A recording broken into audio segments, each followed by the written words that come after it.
તારીખ 23 જૂના ગરમી વચ્ચે, તારીખ 26 માર્ચ ગરમી વચ્ચે, એપ્રિલ માસમાં ગરમીમાં વધારે થવાની શક્યતા રહેશે. તારીખ 30 સુધીમાં પુનઃ મહત્તમ ઉષ્ણતામાન મધ્ય ગુજરાતના ભાગમાં 44-45 ડિગ્રી સેલ્સિયસ જેવું રહેવાની શક્યતા રહે. ઉત્તર ગુજરાતના ભાગમાં 43-44 ડિગ્રી સેલ્સિયસ જેવું થવાની શક્યતા રહે. પંચમહાલ પૂર્વ ગુજરાતના ભાગોમાં મહત્તમ ઉષ્ણતામાન 43-44 ડિગ્રી સેલ્સિયસ રહેવાની શક્યતા રહે. કચ્છના ભાગમાં પણ મહત્તમ ઉષ્ણતામાન વધી શકે.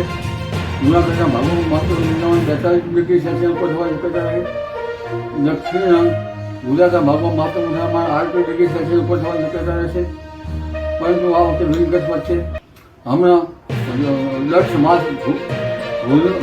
ભૂલના માસ અંગે એર ક્વોલિટી ઇન્ડેક્સ જોવા જઈએ તો હમણાં તારીખ 20 સુધીમાં એર ક્વોલિટી ઇન્ડેક્સ એટલે ધૂળનો માસ બહુ વધવાની શક્યતા રહે છે. બપોર બાદ આ ધૂળનો માસ વધશે.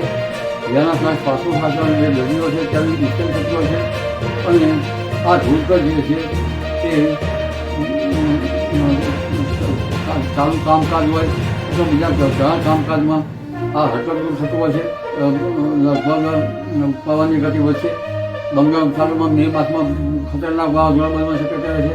અરબ સાગરમાં પણ 10 મેથી 15 જૂન વચ્ચે વાવાઝોડું થવાની શક્યતા રહે છે.